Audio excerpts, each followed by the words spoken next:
and I'm really excited to play what is a very dynamic program for you all. The first piece I'll be playing is titled Ballade Fantastique. It was written by Henriette Renier, who I'm sure you all know is one of the most important harpists and composers of the 20th century. This piece is based on one of Edgar Allan Poe's most famous stories, The Telltale Heart. She wrote it in 1907, and this was at a time in France that all the avant-garde musicians and artists were basing their work on Edgar Allan Poe. It was very much on trend. So this piece is also really programmatic, and Renier is super clever in how she illustrates the entire story, very detailed, using her musical language. For those of you not familiar with The Telltale Heart, I won't go into too many gory details. It's very spooky. I encourage you all to read it on your own time, maybe with like a warm blanket with the lights on. But essentially, the story is told in first person by this narrator. And he, while defending his sanity, is explaining to the readers all about how he committed this murder. And he murdered his neighbor. It's this old man. And he says he's not crazy because his cool and measured actions, although criminal, he admits, are not those of a madman. So he's totally crazy, but he's trying to convince you that he's not because he did such a great job in executing this crime. And Renier is very clever in how she illustrates all the different events that happen in this piece. One of my favorite details that she does is right from the start, she has us in a 5/4 time signature. And that's pretty irregular. It kind of leaves the listener on the edge of their seats, kind of waiting for this elusive downbeat. And that kind of pulls us into this very unbalanced psyche of the narrator. She uses themes of love, themes of the fear of the old man, and my favorite theme is that of the narrator sneaking around and spying on the old man. So you're going to hear really fast notes down low to the soundboard, and it's very evocative of somebody sneaking around, definitely up to no good. I also encourage you to listen for the old man's heartbeat. This is going to be in the left hand in the bass, and this heartbeat is what drove the narrator mad and drove him to commit this heinous crime. So just like it drove his madness, this heartbeat is going to drive the piece to its very cataclysmic end. So it's a thriller. Keep holding your armrests because it's quite a piece. The second piece I'll be playing is a huge contrast. It's Un Châtelain en Satur, and it's by Gabrielle Fauré. Forgive my pronunciation, I did my best.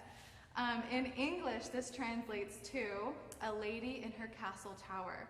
This piece is also based on a work of literature. It's based on a poem by Paul Verlaine, and this poem is this gorgeous description of this lady in her castle tower. It's really romantic, it uses beautiful imagery. I also encourage you all to read that, look that one up and read that. You'll notice, however, that although this poem is so beautiful, the musical setting is quite melancholy. And so some people think that this is because when Fauré wrote this piece in 1928, it was the end of World War I in war-torn France. So it's possible that the musical setting reflects the historical context of what was going on around Fauré. Other people, however, say that the melancholy tone and kind of the sad feel of the piece has to do with the fact that the poem is really from the perspective of a man on the ground who's looking up at this lady, and he just loves her, but he knows he can never have her. So kind of a medieval celebrity crush. So I'll let you all listen and decide what you think the piece is really about. And to finish off, I'll be playing Toccata in A major by Paradisi. He was an 18th century harpsichordist, composer, and teacher, and this toccata is actually one of his most famous works. It comes from his 6th sonata for harpsichord. So I'll be playing a transcription up here for harp, and it's a really joyful piece and super fun to play, so I hope you all enjoy.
you.